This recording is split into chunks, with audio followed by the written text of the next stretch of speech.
আসসালামু আলাইকুম রহমতুল্লাহি ওবারাকাতু। আল্লাহ তাআলার দরবারে শুকরগুজার হচ্ছি, শুকরিয়া আদায় করছি যে আল্লাহ পাক রব্বুল আলামিন আমাদেরকে পবিত্র কুরআনুল কারীমের ধারাবাহিক তাফসীর শোনার এই ক্লাসে যুক্ত হওয়ার তৌফিক দান করেছেন। এজন্য সেই মহান মনিবের দরবারে কালিমাতুশ শুকর আদায় করছি। আমরা পড়ছি আলহামদুলিল্লাহ। দরুদ ও সালাম জানাচ্ছি আমাদের প্রিয় নবী সাইয়্যিদুল মুরসালিন রাহমাতুল লিল আলামিন সিরাজুম মুনীরা, যেই নবীর উপর আল্লাহ পাক রব্বুল আলামিন তার এই পবিত্র গ্রন্থকে অবতীর্ণ করেছেন, যেই নবীর ওসিলায় আমরা হেদায়েত লাভ করতে পেরেছি, যেই নবীর সুপারিশ এবং শাফায়াত লাভের মাধ্যমে আমরা জান্নাতের অধিবাসী হওয়ার স্বপ্ন দেখি, সেই নবীর প্রতি দরুদ ও সালাম জানাচ্ছি। আমরা পড়ছি সাল্লাল্লাহু আলাইহি ওয়াসাল্লাম। আল্লাহ তাআলার কাছে যথারীতি তাফসীর ক্লাসের শুরুতে প্রার্থনা করছি, মহান রব একান্ত মেহেরবানি করে আমাদেরকে আমরা যা কিছু শুনি এর মধ্যে যা কিছু আমলের দরকার সেগুলো যেন আমরা আমল করে চলতে পারি। যা থেকে বিরত থাকার দরকার আল্লাহ তাআলা জাল্লা শাআনুহু সেগুলো থেকে যেন আপনাকে আমাকে বিরত থাকার তৌফিক দান করেন, এবং এর মাধ্যমে আমরা যেন একজন মুত্তাকি মুমিন হতে পারি। পরকালীন জীবনে আল্লাহ পাক রব্বুল আলামিন এটাকে যেন আমাদের নাজাতের জন্য ওসিলা হিসেবে কবুল করে নেন। আল্লাহ তাআলার কাছে সেই কামনা জানিয়ে আমরা আমাদের আজকের তাফসীরের ক্লাস শুরু করছি ইনশাআল্লাহ। আজকে আমরা শুরু করছি সূরা আল কলম। এটি পবিত্র কুরআনুল কারীমের ২৯তম পারার দ্বিতীয়তম সূরা। ১১৪ সূরার মধ্যে এই সূরাটির সিরিয়াল নম্বর হচ্ছে ৬৮। সূরাটি মাক্কি সূরার মধ্যে অন্তর্ভুক্ত। এই সূরাতে ২টি রুকু আছে এবং এই সূরাতে ৫২টি আয়াত এই সূরাতে আছে।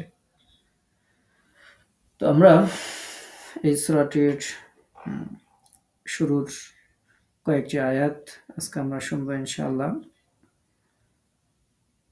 আল্লাহ তাআলা জাল্লা শাআনুহু বলছেন, নুন ওয়াল কলমি ওয়া মা ইয়াসতুরুন। নুন, নুন মানে নুন। ওয়াল কলম, কলমের শপথ। এখানে ওয়াওটা হচ্ছে শপথের ওয়াও। কলম মানে কলম, তাহলে কলমের শপথ। ওয়া মা ইয়াসতুরুন, ওয়া মা ইয়াসতুরুন, ওয়া এবং মা মানে যা, ইয়াসতুরুন তারা লিখছে। তা হচ্ছে কলমের কসম এবং তারা যা লিখে তার কসম। কলমের কসম এবং তারা যা লিখে তার কসম। মা আনতা, মা মানে না, আনতা মানে তুমি। বিনিয়ামাতি রব্বিক, তোমার রবের নিয়ামতে, তোমার রবের অনুগ্রহে। বিমাজনুন, পাগল। তুমি তোমার রবের অনুগ্রহে পাগল নও, তোমার রবের অনুগ্রহে তুমি পাগল নও। ওয়া ইন্না, এবং নিশ্চয়ই, লাকা তোমার জন্য, লাআজরান, লা মানে অবশ্যই, আজরান মানে প্রতিদান, গায়রা মামনুন মানে যেটি শেষ হবার নয়, অফুরান্ত যেটাকে বলে আর কি। আর নিশ্চয়ই তোমার জন্য রয়েছে অফুরান্ত পুরস্কার। ওয়া ইন্নাকা, এবং নিশ্চয়ই তুমি, লা আলা খুলুকিন আযীম, লা আলা অবশ্যই, আলা মানে উপরে, উপরে মানে প্রতিষ্ঠিত, অধিষ্ঠিত। খুলুকিন মানে চরিত্র, আযীম, আযীম মানে হচ্ছে মহান। আর নিশ্চয়ই তুমি মহান চরিত্রের উপর অধিষ্ঠিত।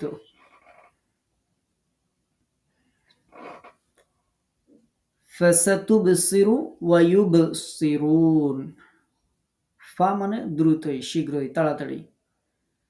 সা, ও সরি, এখানে ফা মানে অতএব। সাতুবসিরু, সা মানে অবশ্যই, তুবসিরু তুমি দেখবে, দেখতে পাবে। ওয়ায়ুবসিরুন, ওয়া এবং ইউবসিরুন, তারাও দেখতে পাবে। অতঃপর শীঘ্রই তুমি দেখতে পাবে এবং তারাও দেখতে পাবে। বিআইয়িকুমুল মাফতুন, যে তোমাদের মধ্যে কোন ব্যক্তি মাফতুন, মাফতুন মানে হচ্ছে বিকারগ্রস্ত, তোমাদের মাঝে কোন ব্যক্তি বিকারগ্রস্ত, তোমাদের মাঝে কোন ব্যক্তি বিকারগ্রস্ত। এর সাথে আরেকটা আয়াত আছে, মানে এই একই আলোচনার এরপরে 7 নম্বর থেকে আলাদা আলোচনা, সরি 8 নম্বর থেকে। তো 7 নম্বর আয়াত হচ্ছে ইন্না রব্বাক, নিশ্চয়ই তোমার রব, হুয়া মানে তিনি, আ'লামু অধিক জানেন, সব জানেন, বিমান দল্লা কে পথভ্রষ্ট হয়েছে, আনসাবিলি তার রাস্তা থেকে, তার পথ থেকে কে পথভ্রষ্ট হয়েছে, ওয়াহুয়া আ'লাম এবং তিনি আরো খুব ভালো করেই জানেন, বিল মুহতাদিন, মুহতাদিন মানে হচ্ছে হেদায়েত প্রাপ্ত, যে কে হেদায়েত প্রাপ্ত এটা সম্পর্কেও তিনি খুব ভালো করেই জানেন। তো আমাদের পরের যে আলোচনা আছে সেটি খুবই গুরুত্বপূর্ণ আলোচনা। তো সেটার জন্য আলোচনা শুরু করলে শেষ করা যায় কিনা সন্দেহ আছে, এজন্য আমরা এর পরের আলোচনাতে যাচ্ছি না, আমরা আগে এই 7 আয়াত সম্পর্কে আমরা একটু জানি, তারপরে যদি সময় থাকে সামনে অগ্রসর হব, অন্যথায় আমরা এটুকুই শুনবো ইনশাআল্লাহ। আমরা তাহলে আজকে সূরা কলম শুনলাম। কলমের সাথে তো আপনারা সবাই পরিচিত, কলম দিয়ে আপনারা সবাই লেখাপড়া শিখেছেন, সবকিছু শিখেছেন। কলম আমরা সবাই খুব ভালো করে কলমটা অন্তত চিনি। এখন আমাদেরকে জানতে হবে আমাদের আজকের এই কলম কোন কলম। আসেন আমরা এই কলমের বর্ণনা দিয়ে শুরু করব। তার আগে আমাদেরকে একটু জানতে হবে যে এই আয়াতটা রাসূলুল্লাহ সাল্লাল্লাহু আলাইহি ওয়াসাল্লামের উপর কখন অবতীর্ণ হয়েছিল। অনেক তাফসিরের গ্রন্থে কোরআনের মাসহাফ সংকলনের ক্ষেত্রে এটাকে বলা হয়েছে এটা দ্বিতীয়তম সূরা, তবে এটার অন্য মতও আছে, আবার অনেকে বলেছেন না এটা দ্বিতীয় সূরা না। এই সূরাটি নাজিল হয়েছিল আল্লাহ রাসূল সাল্লাল্লাহু আলাইহি ওয়াসাল্লাম যখন গোপনে 3 বছর দাওয়াত দেওয়ার পরে যখন প্রকাশ্যে দাওয়াত দেওয়া শুরু করেছিলেন সেই সময়।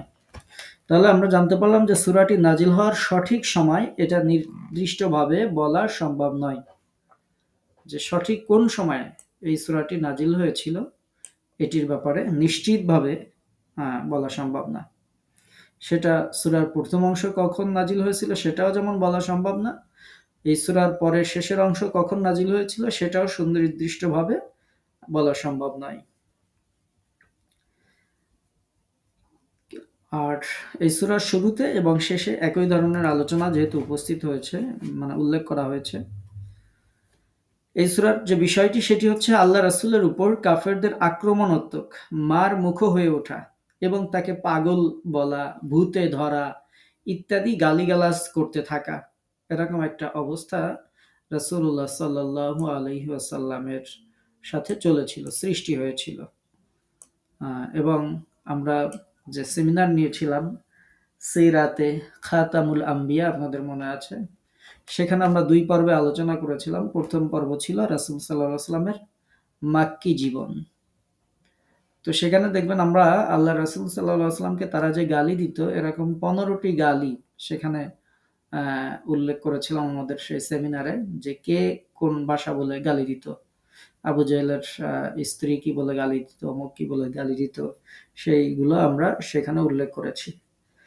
এটা হচ্ছে রাসূল সাল্লাল্লাহু আলাইহি ওয়াসাল্লাম যখন প্রকাশ্যে দ্বীনের দাওয়াত শুরু করেন তখন কাফের যারা ছিল তারা আক্রমণাত্মক হয়ে ওঠে, মারমুখো হয়ে ওঠে এবং তাকে বলে যে পাগল, তাকে কেউ বলে যে ভূতে ধরেছে, এরকম বিভিন্ন গালিগালাজ তারা করতে থাকে।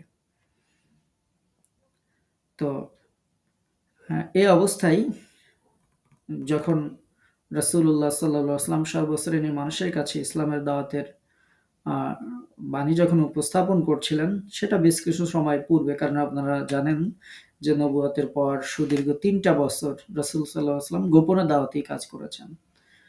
গোপনে দাওয়াতি কাজ করার পরে যখন তিনি প্রকাশ্যে দাওয়াত দেওয়া শুরু করলেন, তখন এই পরিস্থিতির সম্মুখীন প্রিয় নবী হয়েছিলেন। এটা নবুয়তের ৩ বছর পর। এই সূরা নাজিল হওয়ার সময় কুরাইশরা ইসলামী দাওয়াতকে সর্বতোভাবে প্রত্যাখ্যান শুরু করেছিল, মারমুখী হয়ে উঠেছিল। এজন্য রাসূলের বিরুদ্ধে তারা সেই সব জঘন্য উক্তি করতে পেরেছিল যে, তুমি একটি পাগল, নাউযুবিল্লাহি মিন যালিক। তো আজকের এই সূরায় আল্লাহ পাক রব্বুল আলামিন তাদের রাসূল বিরোধীদের, ইসলাম বিরোধীদের এই যে উক্তি, এগুলোকে খণ্ডন করেছেন, প্রতিবাদ করেছেন। তারা রাসূলকে যে হুমকি দিত সেগুলোর ব্যাপারে বলা হয়েছে। আল্লাহ তাআলা নিজেই সার্টিফাই করেছেন যে রবের অনুগ্রহে তুমি পাগল নও। এটি আল্লাহ তাআলা জাল্লা শাআনুহু নিজেই উল্লেখ করেছেন এই সূরার মধ্যে।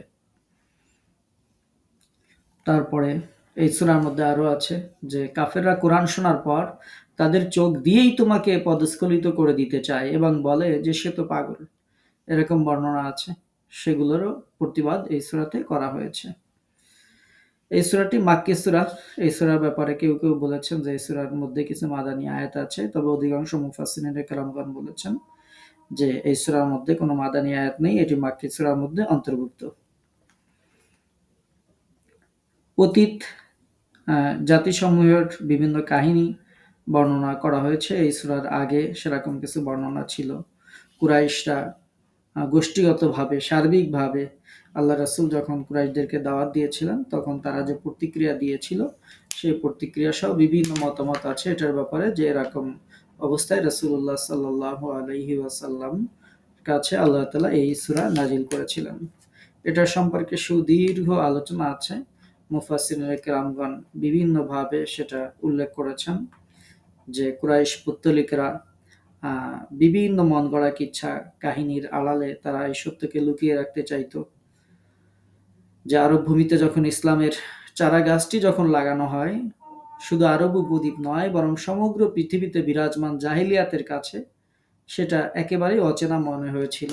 অর্থাৎ ইসলামটা পরিপূর্ণ অচেনা মনে হয়েছিল। এরূপ মনে হওয়ার কিছু কারণ ছিল।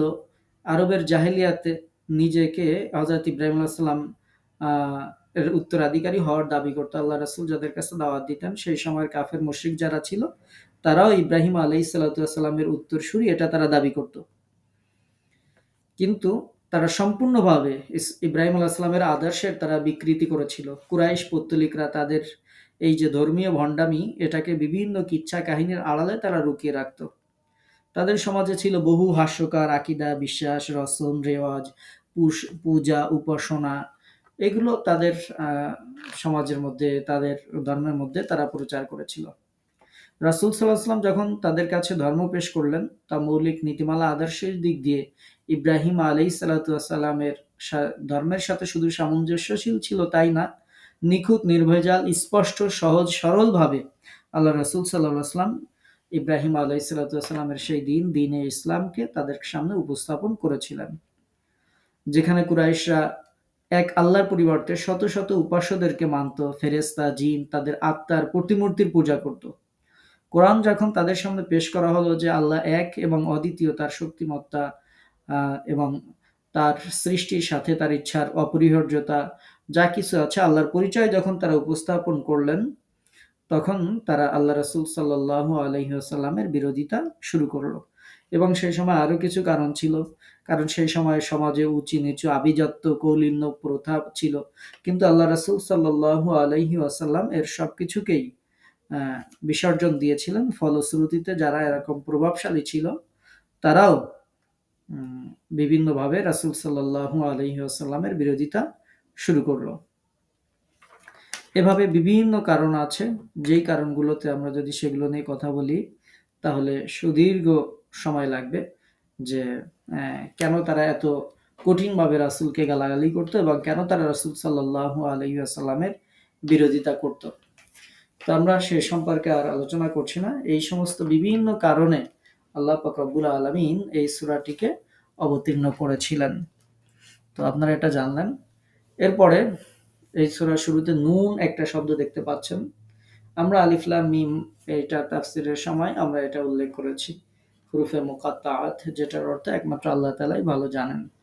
এটার ব্যাপারে আমরা যেহেতু আলোচনা করেছি, অন্য একটি সূরাতে। সুতরাং আমরা এটার ব্যাপারে আর আজকে বিস্তারিত আলোচনা করছি না। এর পরের শব্দ হচ্ছে ওয়াল কলাম, কলমের শপথ। এবার আমরা কলমে আসি। কলম শব্দ সম্পর্কে বর্ণনা দেয়া হয়েছে। এখানে কলম দ্বারা সাধারণ কলম উদ্দেশ্য, যা দ্বারা লেখা হয়। যেমন আল্লাহ পাক রব্বুল আলামিন সূরা আলাকের মধ্যে আপনাদের সবার মুখস্থ আছে, পবিত্র কোরআনের ৯৬তম সূরা। এই সূরার মধ্যে আপনারা পড়েছেন যে ইকরা বিসমি রাব্বিকাল্লাযী খলাক, খলাকাল ইনসানা মিন আলাক, ইকরা ওয়া রাব্বুকাল আকরাম, আল্লাযী আল্লামা বিল কলম, আল্লামাল ইনসানা মা লাম ইয়ালাম। শেষ যে দুই আয়াত, ৪-৫ আয়াত, এখানে আল্লাহ তাআলা বলছেন যে আল্লাযী আল্লামা বিল কলম, যিনি কলমের সাহায্যে শিক্ষা দিয়েছেন। তার আগের আয়াত হচ্ছে যে তোমার রব মহামহিমান্বিত, যিনি কলমের সাহায্যে শিক্ষা দিয়েছেন। তিনি শিক্ষা দিয়েছেন মানুষকে, যা তারা জানতো না। তার মানে সূরা আলাকের মধ্যে আপনারা এই কলম পেয়েছেন। সূরা আলাকের তাফসীর আমরা ৩০ পারার সময় এটার তাফসীরের মধ্যে এটা উল্লেখ করেছি। এই কলমের শপথ করে আল্লাহ তাবারক ওয়া তাআলা এই অবহিত করেছেন যে তিনি মানুষকে লিখন শিক্ষা দিয়েছেন, যার মাধ্যমে তারা ইলম বা জ্ঞান অর্জন করছে। এটাও তার একটা বড় নিয়ামত যে আল্লাহ পাক রব্বুল আলামিন এই কলম সৃষ্টি করেছেন। এজন্যই এরপরই তিনি বলেন এবং শপথ যা তারা লিপিবদ্ধ করে। ইবনে আব্বাস রাদিয়াল্লাহু তাআলা আনহু, মুজাহিদ রাহিমাহুল্লাহ, কাতাদা রাহিমাহুল্লাহ থেকে বর্ণিত আছে, এর ভাব অর্থ হচ্ছে শপথ ওই জিনিসের যা তারা লিখে। ইমাম সুদ্দী রাহিমাহুল্লাহ বলছেন এর দ্বারা মালাইকা বা ফেরেশতাদের লিখনকে বোঝানো হয়েছে, যারা বান্দাদের আমল লিখে থাকে। আর অন্যান্য বিভিন্ন তাফসীরকারগণ বলেন যে এর দ্বারা ওই কলমকে বোঝানো হয়েছে যা দ্বারা আসমান ও জমিন সৃষ্টির ৫০,০০০ বছর পূর্বে তাকদীর লিপিবদ্ধ করা হয়েছে। এখানে এই কলম দ্বারা সেই কলমকে বোঝানো হয়েছে। তাহলে আমরা এখানে অনেকগুলো মতামত পাইলাম। একটা হচ্ছে সাধারণ কলম, যে কলম দিয়ে আমরা লিখি, সেটা বোঝানো হয়েছে। কেউ বলেছেন ফেরেশতারা যা লেখে তাই বোঝানো হয়েছে। তারপরে কেউ বলেছেন কলম যা লিখে সেটা বোঝানো হয়েছে। এরকম বিভিন্ন মতামত আমরা জানলাম। তো যারা বলেছেন যে তাকদীর বোঝানো হয়েছে, তাকদীর লিখেছে যেই কলম, সেই কলমকে বোঝানো হয়েছে, তারা একটি হাদিস উল্লেখ করেছেন, যেটি আপনাদের অনেকেরই জানা আছে। একাধিক হাদিস তারা উল্লেখ করেছেন। যেমন ইমাম ইবনে আবি হাতিম ওয়ালিদ ইবনে উবাদা ইবনে সামিত রাদিয়াল্লাহু তাআলা আনহু থেকে বর্ণনা করছেন, তিনি বলছেন যে আমার পিতা যখন মৃত্যুশয্যায়, তখন তিনি ডেকে এনে বললেন, আমি রাসূলুল্লাহ সাল্লাল্লাহু আলাইহি ওয়াসাল্লামকে বলতে শুনেছি, নিশ্চয়ই আল্লাহ তাআলা প্রথমে কলম সৃষ্টি করেছেন। তারপর কলমকে বললেন লিখো। কলম বলল, হে রব, আমি কি লিখব? তিনি বললেন, লিখো আমার আইনসমূহ এবং পৃথিবী ধ্বংস না হওয়া পর্যন্ত যা কিছু ঘটবে তাই লিখো। হাদিসটি তাবারিতে উল্লেখ আছে। ইমাম আহমদ রাহিমাহুল্লাহ বিভিন্ন রিওয়ায়াত থেকে তিনি একটি বর্ণনা করেছেন, এই হাদিসটি বর্ণনা করেছেন। ইমাম তিরমিজি উল্লেখ করেছেন, ইমাম আবু দাউদ এরকম হাদিস উল্লেখ করেছেন যে আল্লাহ পাক রব্বুল আলামিন কলম সৃষ্টি করে কলমকে বললেন লেখো। কলম বলল কি লিখবো? আল্লাহ তাআলা বললেন যে তুমি তাই লেখো আমার আইনসমূহ এবং পৃথিবী ধ্বংস না হওয়া পর্যন্ত যা কিছু ঘটবে তুমি সেটা লিখে ফেলো। এরকম বর্ণনা আরো একটি বর্ণনা আছে, যেখানে উল্লেখ করা হয়েছে যে কলম সম্পর্কে রাসূলুল্লাহ সাল্লাল্লাহু আলাইহি ওয়াসাল্লাম বলছেন, সর্বপ্রথম আল্লাহ তাআলা কলম সৃষ্টি করে তাকে লেখার আদেশ করেন। কলম বলল কি লিখব? তখন আল্লাহ তাআলা বললেন, যা হয়েছে, যা হবে তার সবই লিখো। কলম আদেশ অনুযায়ী অনন্তকাল পর্যন্ত সম্ভাব্য সকল ঘটনা এবং অবস্থা লিখে দিল। অন্য একটি হাদিসে এসেছে রাসূলুল্লাহ সাল্লাল্লাহু আলাইহি ওয়াসাল্লাম বলেছেন, আল্লাহ তাআলা সমগ্র সৃষ্টির তাকদীর আকাশ ও পৃথিবী সৃষ্টির ৫০,০০০ বছর পূর্বে লিখে রেখেছেন।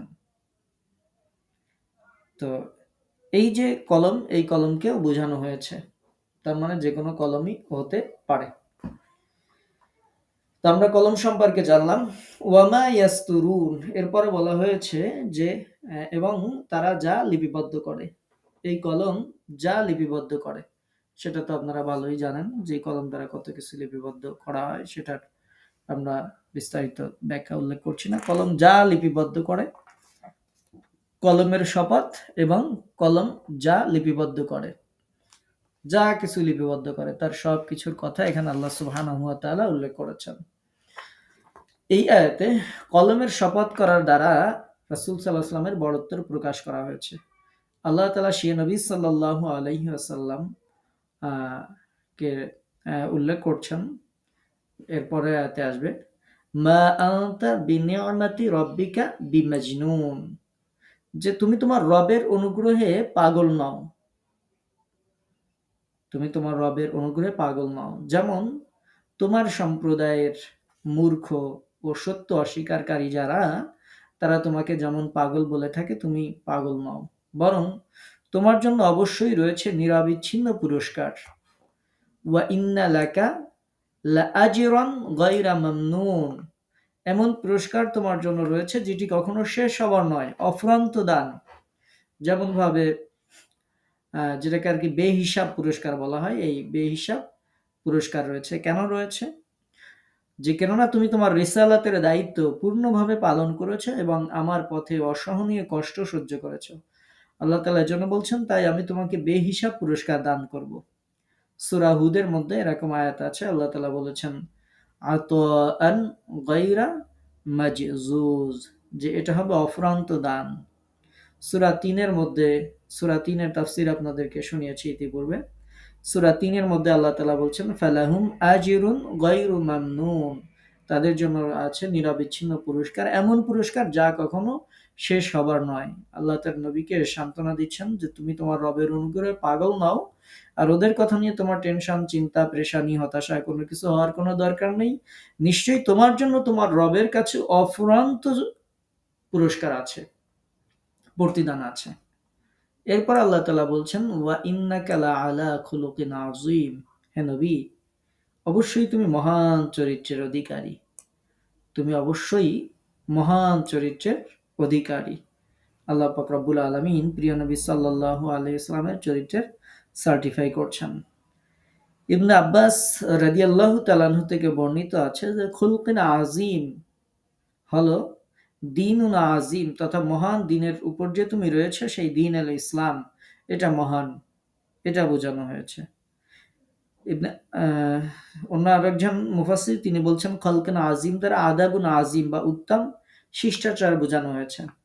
কাতাদা রাহিমাহুল্লাহ থেকে বর্ণিত আছে যে আম্মাজান আয়েশা রাদিয়াল্লাহু তাআলা আনহা রাসূলুল্লাহ সাল্লাল্লাহু আলাইহি ওয়াসাল্লামের ব্যাপারে যখন আম্মাজানকে প্রশ্ন করা হলো যে আল্লাহ রাসূলের চরিত্র কেমন ছিল, তার চরিত্র সম্পর্কে যখন প্রশ্ন করা হলো, আম্মাজান বলছেন যে তুমি কি কোরআন পড়নি? প্রশ্নকারী ছিলেন সাদ ইবনে হিশাম রাদিয়াল্লাহু তাআলা আনহু, তিনি এই প্রশ্ন করেছিলেন আম্মাজান আয়েশা রাদিয়াল্লাহু তাআলা আনহাকে। তো তখন সাদ ইবনে হিশাম উত্তর দিয়েছিলেন, হ্যাঁ পড়েছি। তখন আম্মাজান বলেছিলেন যে কোরআনুল কারীম হচ্ছে তার চরিত্র, আল্লাহ রাসূলের চরিত্র হচ্ছে কোরআনুল কারীম, যে হাদিসটি বিভিন্ন হাদিস গ্রন্থে উল্লেখ রয়েছে। সহিহ মুসলিমেও এই হাদিসটি পরিপূর্ণভাবে উল্লেখ আছে। সূরা মুজাম্মিলের তাফসীরের মধ্যে এই হাদিসটা উল্লেখ আছে। রাসূলুল্লাহ সাল্লাল্লাহু আলাইহি ওয়াসাল্লামের প্রকৃতিতে জন্মগতভাবেই আল্লাহ তাআলা পছন্দনীয় চরিত্র, উত্তম স্বভাব, পবিত্র অভ্যাস সৃষ্টি করে রেখেছিলেন। সুতরাং এভাবেই কুরআনুল হাকিমের উপর তার আমল এমনই ছিল যে তিনি যেন ছিলেন কোরআনের আহকামের সাক্ষাৎ আমলি নমুনা। প্রত্যেকটি হুকুম পালনে, প্রত্যেকটি নিষিদ্ধ বিষয় থেকে বিরত থাকা তার অবস্থা এই ছিল যে কোরআনে যা কিছু রয়েছে তা যেন তারই অভ্যাস, মহান চরিত্রের বর্ণনা। উত্তম চরিত্রের সাথে সাথে তিনি ছিলেন বিনয়ী, তিনি ছিলেন দয়ালু, দয়াদ্র, ক্ষমাপরায়ণ, ভদ্র এবং বিশিষ্ট গুণের অধিকারী। এ বিষয়ে সহিহাইনে বিভিন্ন হাদিস বর্ণিত হয়েছে। আনাস রাদিয়াল্লাহু তাআলা আনহু থেকে বর্ণিত একটি হাদিস আমরা উল্লেখ করছি। আনাস রাদিয়াল্লাহু তাআলা আনহু বলছেন, আপনারা আনাস রাদিয়াল্লাহু তাআলা আনহুকে চেনেন, যে আনাস রাদিয়াল্লাহু তাআলা আনহু রাসূলের কাছে থাকতেন। তো তিনি বলেছেন যে 10 বছর ধরে আমি রাসূলুল্লাহ সাল্লাল্লাহু আলাইহি ওয়াসাল্লামের কাছে থেকেছি, কিন্তু তিনি কোনো একটি দিনের জন্য আমাকে মানে যেটা যন্ত্রণা প্রকাশের যে ধ্বনি, এরকম কোনো কিছু বলেননি। কোনো করণীয় কাজ না করলেও এবং যা করণীয় নয় তা যদি করে বসতাম, মানে সেটা করে বসলেও তিনি আমাকে কোনো শাসন গর্জন করা এবং ধমক দেওয়া তো দূরের কথা, তুমি এরূপ কেন করলে অথবা কেন এরূপ করলে না, এই জাতীয় কোনো কথাটিও প্রিয় নবী সাল্লাল্লাহু আলাইহি ওয়াসাল্লাম বলেননি। তিনি সবারই চেয়ে বেশি চরিত্রবান ছিলেন। তার হাতের তালুর চেয়ে বেশি নরম আমি কোনো রেশম অথবা অন্য কোনো জিনিসের স্পর্শ করিনি। আর তার ঘাম অপেক্ষা বেশি সুগন্ধময় কোনো মিস্ক অথবা আতর আমি শুকিনি। এটা আল্লাহ রসুল সাল্লাল্লাহু আলাইহি ওয়াসাল্লামের খেদমত করছিলেন আনাস রাদিয়াল্লাহু তাআলা আনহু, একদিন দুই দিন নয়, সুদীর্ঘ 10টি বছর। সেই 10টি বছর পরে আনাস রাদিয়াল্লাহু তাআলা আনহু জগৎবাসীর উদ্দেশ্যে এই সাক্ষ্য তিনি দিয়েছিলেন। স্বাভাবিকভাবে দেখা যায় যে আমাদের সমাজে, আমাদের দেশে একজন গৃহকর্মী, তারপরে দেখা যাচ্ছে একজন ব্যাটম্যান, বিভিন্ন মানুষকে আমরা যখন দেখা যায় যে তারা যখন এখান থেকে চলে যায় কত ধরনের দোষ বদনাম বলে, তাদের সাথে অনেক সময় আমরা ভালো ব্যবহার করতে পারি না, অনেক সময় ভালো ব্যবহার আমরা করি না। আর পেপার পত্রিকায় তো আমরা প্রায় দেখি কত ধরনের নির্যাতনের সম্মুখীন হয়। আল্লাহ তালা হেফাজত করুন যারা এরকম জুলুম করেন, আল্লাহ তালা তাদেরকে এই জুলুম থেকে ফিরিয়ে রাখুন। তো 10টি বছর আল্লাহ রাসূলের এরকম খেদমত করেছেন, 10 বছর পরে তিনি এই সাক্ষ্য দিচ্ছেন যে এই হাদিস আপনাদেরকে শোনাইলাম। তাহলে আল্লাহ রাসূলের চরিত্র কেমন ছিল এটা থেকেই বোঝা যায়। ইমাম বুখারী রাহিমাহুল্লাহ বারা রাদিয়াল্লাহু তাআলা আনহু থেকে বর্ণনা করছেন, রাসূলুল্লাহ সাল্লাল্লাহু আলাইহি ওয়াসাল্লাম সবচেয়ে সুন্দর ছিলেন, ছিলেন সবচেয়ে মধুরতম ব্যবহারের ব্যক্তিত্ব। তিনি খুব লম্বাও ছিলেন না এবং খুব খাটোও ছিলেন না। আল্লাহ রাসূল সাল্লাল্লাহু আলাইহি ওয়াসাল্লামের আরো যে বিভিন্ন বর্ণনা রয়েছে এ সম্পর্কে বহু হাদিস রয়েছে। আহ, কিতাবুশ শামাইল, এই কিতাব যদি পড়েন সেখানে আপনারা দেখতে পাবেন।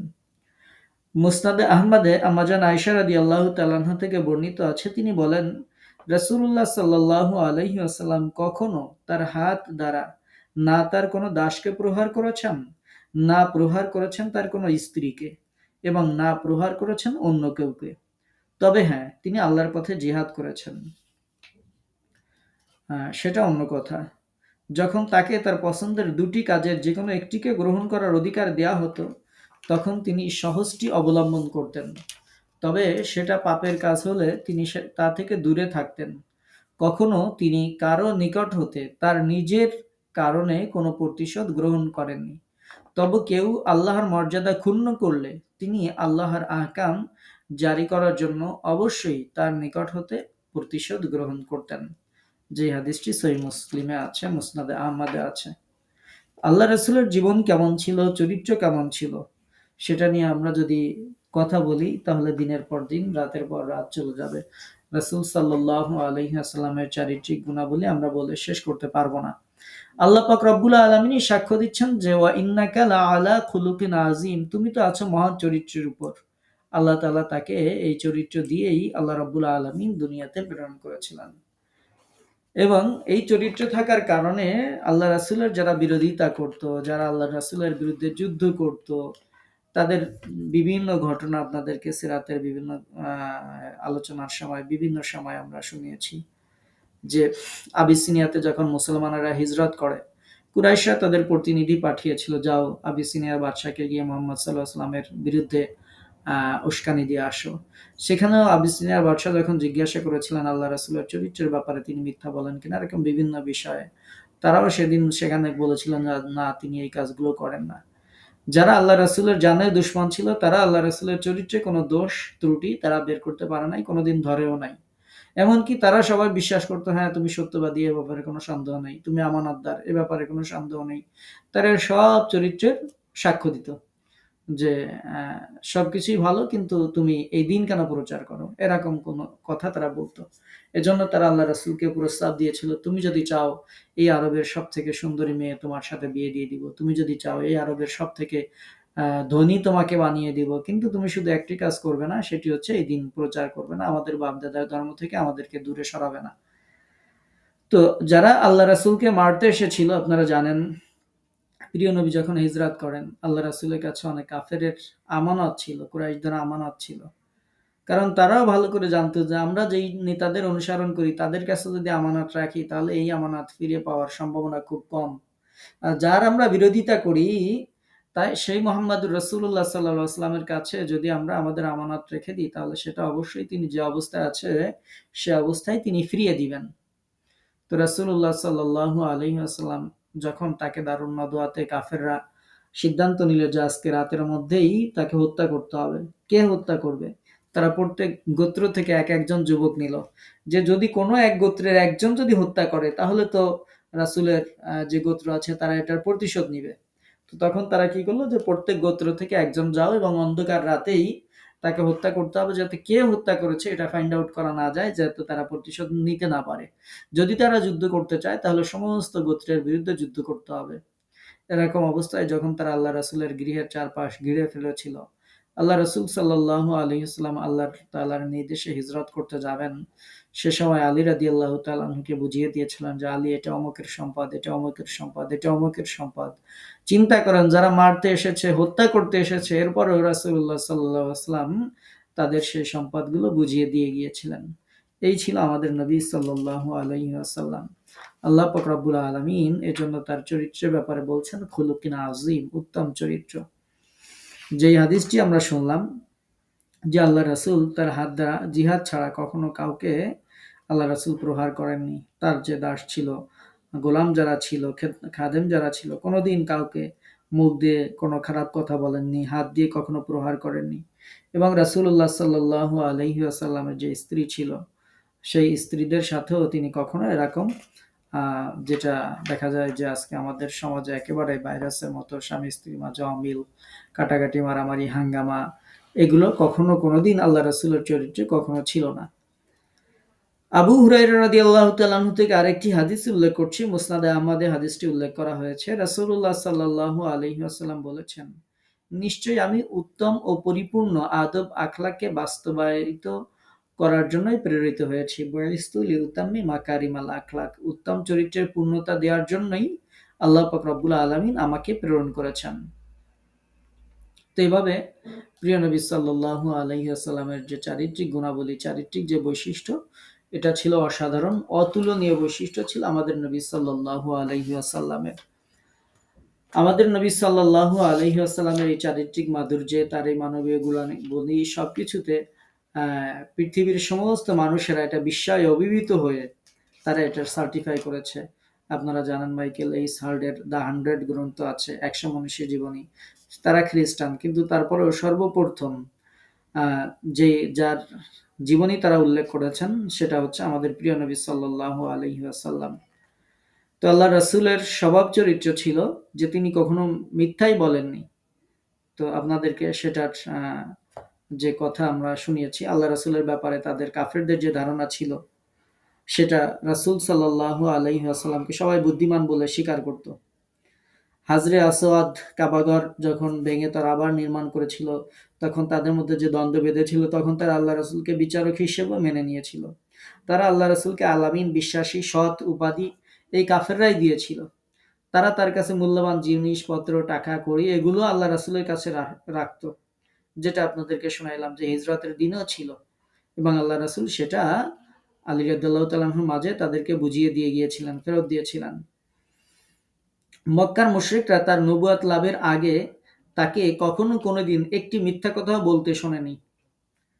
রোম সম্রাট হিরাক্লিয়াস যখন রাসূলুল্লাহ সাল্লাল্লাহু আলাইহি ওয়াসাল্লামের দূত আবু সুফিয়ানকে জিজ্ঞাসা করেছিল যে তোমরা কি তাকে তার নবুয়তের আগে মিথ্যাবাদিতার দায়ে অভিযুক্ত করতে, আবু সুফিয়ান এর জবাবে বলেছিল যে না।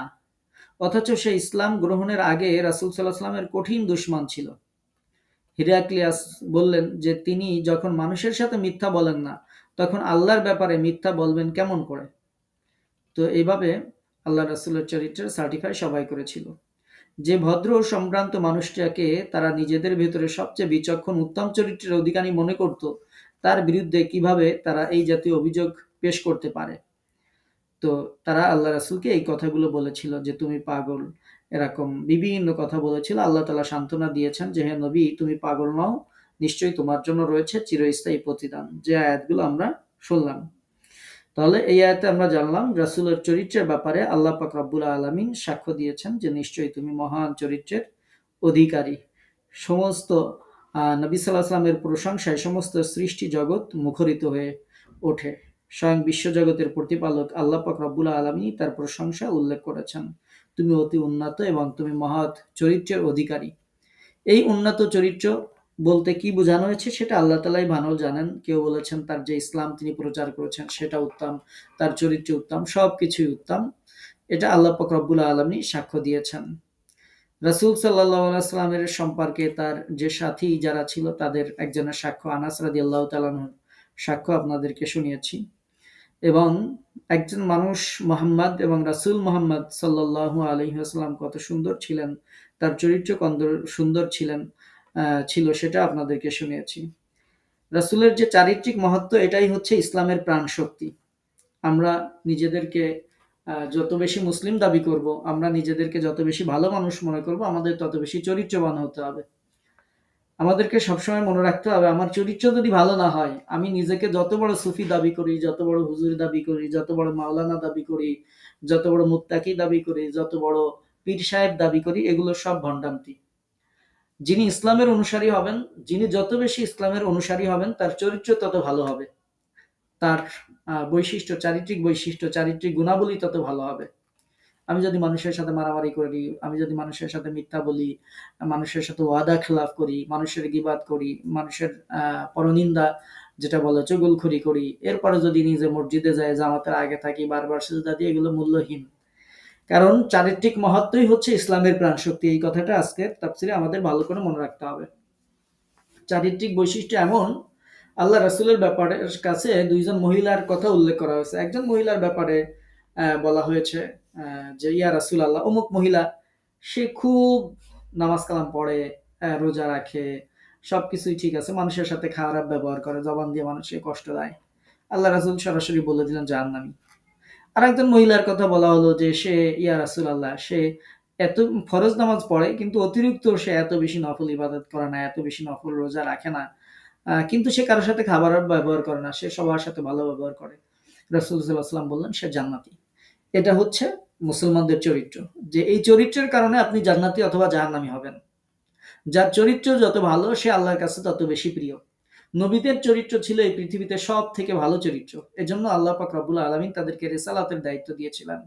আল্লাহ তাআলা যাদেরকে রেসালাতের দায়িত্ব দিয়েছেন তাদের সবার চরিত্র ছিল এই পৃথিবীর মধ্যে সর্বশ্রেষ্ঠ চরিত্র। বিভিন্ন ধর্মের, আমি কোনো ধর্মের নাম উল্লেখ করছি না, বিভিন্ন ধর্মের ধর্ম প্রচারকদের জীবনী ঘাটলে দেখা যায় তাদের চরিত্রের মধ্যে কত শয়তানি, নোংরামি, দুষ্টামি, কত কিছু ছিল। কিন্তু এই পৃথিবীতে একজন নবীরও চরিত্রের ব্যাপারে এই পৃথিবীতে কেউ কলঙ্ক লেপন করতে পারে নাই। এমনকি ইউসুফ আলাইহিস সালাতু ওয়াস সালামকে কলঙ্ক লেপন করার চেষ্টা করেছে। ইউসুফ আলাইহিস সালাতু ওয়াস সালাম ৭ বছর জেলের মধ্যে থেকেছেন, কিন্তু তিনি তার চরিত্রের কাছে, তার চরিত্রকে তিনি ঊর্ধ্বে তুলে ধরেছেন। তাকে যখন জেল থেকে বের হওয়ার কথা বলা হয়েছিল, তিনি বলেছিলেন আমি জেল থেকে বের হব না, আগে আমার নির্দোষ প্রমাণ করতে হবে, তারপরে আমি জেল থেকে বের হব। এই হচ্ছে নবীদের চরিত্র। তারা কখনো, কোনো কালে, কোনোদিন, কোনো অবস্থাতেই চরিত্রের ব্যাপারে কখনো কম্প্রোমাইজ করেননি। নবীদের চরিত্র ছিল এই পৃথিবীতে সর্বশ্রেষ্ঠ আখলাক, ছিল নবীদের আখলাক। এজন্যই আল্লাহ পাক রব্বুল আলামিন তাদেরকে দিয়ে যুগে যুগে আল্লাহ তাআলা তার তাওহীদ, তার রিসালাত, আখিরাতের যে বাণী আল্লাহ পাক রব্বুল আলামিন নবীদেরকে দিয়ে প্রেরণ করেছিলেন। আমরা নিজেদেরকে মুসলিম দাবি করি, আমরা নিজেদেরকে নবীদের অনুসারী দাবি করি, আমরা মনে করি অবশ্যই আমরা আল্লাহ রাসূলের সুপারিশ পাবো, কিন্তু আমরা চরিত্র, রাসূলের আদলে, নবীদের আদলে সেই চরিত্র গঠন করার ব্যাপারে আমরা উদাসীন। আমরা মিথ্যা বলি, পরনিন্দা করি, মানুষের একজনের কথা আর একজনের কাছে বলে দেই। বিভিন্ন সময় বিভিন্ন ধরনের, আমি কি করি সেটা সম্পর্কে আমি ভালো জানি, আপনি কি করেন সেটা সম্পর্কে আপনি ভালো জানেন। তো আমরা যদি সত্যিকারের মুসলিম হতে চাই, যদি আল্লাহর রাসূলের শাফায়াত পেতে চাই, সুপারিশ পেতে চাই, যদি আল্লাহর প্রিয় বান্দা হতে চাই, তাহলে অবশ্যই আমাদেরকে ওই খুলুকুন আজিম, এই চরিত্রে আমাদেরকে অধিষ্ঠিত হতে হবে, আল্লাহ রাসূলের চরিত্রকে ফলো করতে হবে। কারণ যেটি বলেছি, চারিত্রিক মহত্বই হচ্ছে ইসলামের প্রাণশক্তি। আল্লাহ তাআলা তার সর্বশেষ নবী রাসূলের চরিত্রের এত প্রশংসা কেন করলেন? এই প্রশ্ন আপনি যতবারই ভাববেন ততবারই এই কথা সুস্পষ্ট হয়ে উঠবে যে প্রিয় নবী মুহাম্মদুর রাসূলুল্লাহ সাল্লাল্লাহু আলাইহি ওয়াসাল্লামের মানব সত্তায় তিনি যেমন সুন্দর, মহান চরিত্রবান ছিলেন, সর্বাধিক মূল্যবান এবং শ্রেষ্ঠতম উপাদান ছিল তার জীবনের তার এই চরিত্র। তার যেমন ছিল সততা, তেমন ছিল ন্যায়নিষ্ঠতা, চারিত্রিক মহত্ব। এটার মাধ্যমেই তিনি ইসলামের প্রাণশক্তি স্থাপন করেছিলেন। যে ব্যক্তি মুহাম্মদ সাল্লাল্লাহু আলাইহি ওয়াসাল্লামের জীবন ও চরিত্রকে এবং ইসলামের আকীদা আদর্শ বিধানকে অধ্যয়ন করেছে, সে ব্যক্তি সহজেই উপলব্ধি করতে পারবে যে ইসলামী বিধানের আইনগত সাংস্কৃতিক মূলনীতিগুলোর ভিত্তি ইসলামের নৈতিক এবং চারিত্রিক আদর্শের উপর প্রতিষ্ঠিত। যেখানে আছে পবিত্রতা, যেখানে আছে পরিচ্ছন্নতা, যেই চরিত্রের মধ্যে আছে সততা, সত্যবাদিতা, আমানতদারিতা, ন্যায় বিচার, দয়া, ক্ষমা, আত্মীয় স্বজনদের সাথে ভালো ব্যবহার, দরিদ্রদের প্রতি দয়া করা, ওয়াদা পালন করা, কথা কাজের সামঞ্জস্য বিধান করা, মন এবং বিবেকের সাথে কথা কাজের সমন্বয় করা, এই সব গুণাবলীর বাস্তবায়নই হচ্ছে ইসলাম। ঠিক একই রকমভাবে ইসলাম আপনাকে আমাকে নিষেধ করে জুলুম থেকে, নির্যাতন থেকে, শোষণ থেকে, প্রতারণা থেকে, অবৈধভাবে মানুষের সম্পদ আত্মসাৎ করা থেকে, মানুষের জান মাল ইজ্জতের ক্ষতি করা থেকে, যে কোনো ধরনের অশ্লীল কাজ যেগুলো আছে সেগুলোর বিস্তার ঘটানো বা তাতে অংশগ্রহণ করা থেকে বিরত থাকতে বলে। ইসলামী বিধানে উল্লেখিত ইতিবাচক কাজগুলো যেমন প্রতিষ্ঠা করতে হবে, ঠিক একই রকম ভাবে যে নেতিবাচক কাজগুলো আছে সেগুলোকে উচ্ছেদ করতে হবে। এটাই হচ্ছে ইসলামী চরিত্রের মূল বৈশিষ্ট্য। এবং ইসলামী যে রাষ্ট্র ব্যবস্থা, খেলাফত ব্যবস্থা, সমাজ ব্যবস্থা, সেই সমাজ ব্যবস্থায় অবশ্যই এটাই হচ্ছে কর্ম যে সেখানে মানুষেরা ভালো গুণগুলো ফলো করবেন, খারাপ গুণগুলো থেকে তারা ফিরে থাকবেন। ইসলামের সমগ্র জীবন বিধানে নৈতিকতার গুরুত্ব সর্বাধিক, এটা রাসূল সাল্লাল্লাহু আলাইহি ওয়াসাল্লামের একটি বাণী থেকে বোঝায়। আল্লাহ রাসূল বলেছেন, যে হাদিসটা আগেও শুনেছি, যে আমি শ্রেষ্ঠ চারিত্রিক গুণাবলী পূর্ণতা সাধনের জন্য এই পৃথিবীতে প্রেরিত হয়েছি। তিনি তার গোটা রেসালাত এবং নবুয়াতের সারসংক্ষেপ তিনি নির্ধারণ করেছেন। যে এই মহৎ উদ্দেশ্যকে তার যে হাদিসগুলো আমরা দেখতে পাই, প্রিয় নবী সাল্লাল্লাহু আলাইহি ওয়াসাল্লামের যে হাদিসগুলো, আপনারা আশ্চর্য হয়ে যাবেন যে আমরা শুধু হাদিস শব্দটার সাথে পরিচিত। একবার যদি আমরা আমাদের বিবেকটাকে একটু প্রসারিত করে ভাবি যে এই পৃথিবীতে দ্বিতীয় কোনো মানুষ নেই যার সকালে ঘুম থেকে উঠা থেকে শয়ন করা পর্যন্ত, এমনকি শোয়ার পরে রাতের বেলায় তিনি কি কাজ করেছেন, কোথায় কোন অবস্থায় ছিলেন, কখন কোথায় হেঁটেছেন, কোথায় গিয়েছেন, কখন গাধার ঘোড়ার উপর উঠেছেন, কখন উটের উপর উঠেছেন, কখন যুদ্ধ করেছেন, অর্থাৎ তার জন্ম থেকে মৃত্যু পর্যন্ত সব কিছুই লিপিবদ্ধ আছে, রেকর্ডেড। এটা পৃথিবীতে একমাত্র ব্যক্তি একজনেরই আছে, তিনি হচ্ছেন আমাদের প্রিয় নবী মুহাম্মদুর রাসূলুল্লাহ সাল্লাল্লাহু আলাইহি ওয়াসাল্লাম।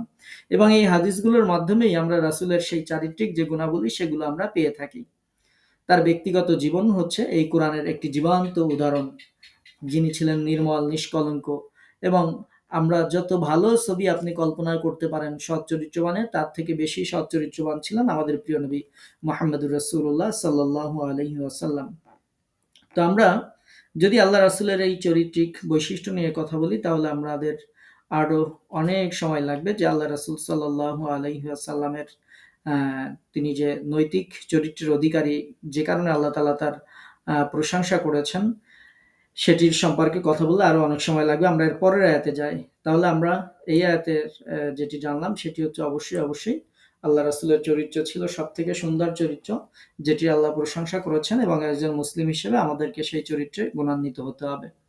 আল্লাহ পাক রব্বুল আলামিন এর পরে ৫ নম্বর আয়াতে বলছেন, ফাসাতুবসিরু ওয়া ইউবসিরুন, যে অতঃপর অচিরেই তুমি দেখতে পাবে এবং তারাও দেখবে। তারা যে আল্লাহ রাসূলকে পাগল বলতো, মাজনুন বলতো, তোমাকে ভূতে চেপে ধরেছে এটা বলতো, মুজাম্মাম বলতো, বিভিন্ন কিছু বলতো। তো সবকিছুর ফলাফল যেটা হবে, অচিরেই আপনি দেখবেন, তারাও দেখবে। বিআইয়িকুমুল মাফতুন, তোমাদের মধ্যে কে বিকারগ্রস্ত। মাফতুন শব্দটা আপনারা এখানে দেখতে পাচ্ছেন, বিকারগ্রস্ত আমরা যেটা অর্থ করেছি মানে পাগল। এই যে আল্লাহ রাসূলকে যে পাগল বলা হতো, তো এটা খুব দ্রুতই দেখা যাবে যে তোমাদের মাঝে কে বিপদগ্রস্ত, বিপদগামী বা পাগল, এটা খুব দ্রুতই দেখা যাবে। এখানে যে প্রতিশ্রুতি দেওয়া হয়েছে তাতে একদিকে যেমন রাসূল সাল্লাল্লাহু আলাইহি ওয়াসাল্লাম এবং তার সঙ্গীদের জন্য আশ্বাস বাণী রয়েছে, তেমনি সমানুপাতিকভাবে তার বিরুদ্ধে যারা অপবাদ দিত, হুমকি দিত, হুঁশিয়ারি দিত, যারা আল্লাহ রাসূলের প্রতি পাগলামির অপবাদটি যারা দিয়েছিল বা এই জাতীয় কথা যারা বলেছিল, তাদের ব্যাপারে বলা হয়েছে যে খুব দ্রুতই এটার ফলাফল তারা জানতে পারবে।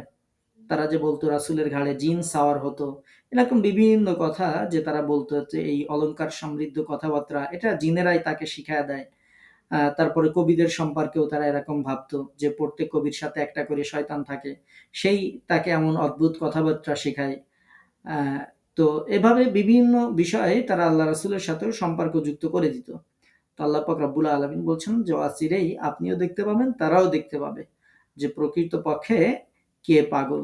এটা খুব দ্রুতই দেখা যাবে। একদিকে মুমিনদের জন্য যেমন আশ্বাসবাণী দেওয়া হয়েছে, শত্রুদের জন্য এটাতে দুঃসংবাদ দেওয়া হয়েছে।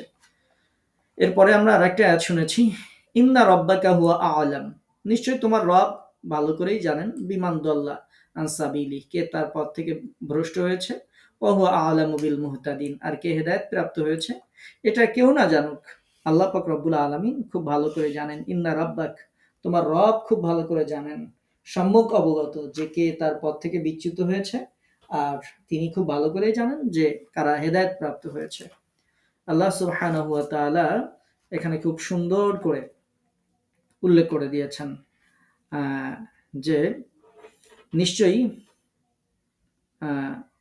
এই আয়াতের অর্থ তো আমরা জানলাম। এরকম আরো সূরার মধ্যে আল্লাহ পাক রব্বুল আলামিন উল্লেখ করেছেন, নিশ্চয়ই আমরা অথবা তোমরা সৎ পথে স্থিতি অথবা বিভ্রান্তিতে পতিত। তারপরে সূরা কামারের মধ্যে বলা হয়েছে আগামীকাল তারা জানবে কে মিথ্যাবাদী কে দাম্ভিক। এরকম বিভিন্ন যে বর্ণনা বলা হয়েছে সেই বর্ণনাগুলোর মাধ্যমে আল্লাহ রাসূল সাল্লাল্লাহু আলাইহি ওয়াসাল্লামকে যে পাগল বলতো সেটার জবাব আল্লাহ তাআলা দিয়েছেন যে শীঘ্রই তুমি জানবে এবং তারাও জানবে, এটা যেমন ভাবে বলা হয়েছে। এবং আল্লাহ পাক রব্বুল আলামিন আমরা আজকে যে আয়াতগুলো শুনেছি তার সর্বশেষ ৭ নম্বর আয়াতে আল্লাহ তাআলা বলছেন যে তোমার রব অবগত আছেন তার পথ থেকে কে বিচ্যুত হয়েছে এবং তিনি জানেন তার দেরকে যারা সৎ পথে প্রতিষ্ঠিত, কে সৎ পথে প্রতিষ্ঠিত আর কে হেদায়েত থেকে বিচ্যুত হয়েছে এটা কেউ না জানলো আল্লাহ সুবহানাহু ওয়া তাআলা খুব ভালো করেই জানেন, তোমার রব খুব ভালো করেই জানেন। তো আমরা এরপরে আরেকটি গুরুত্বপূর্ণ বিষয়ে কাদেরকে অনুসরণ করা যাবে না, তাদের কি কি চরিত্র, মিথ্যাবাদিতা সহ সেগুলোর একটা বড় আলোচনা আছে।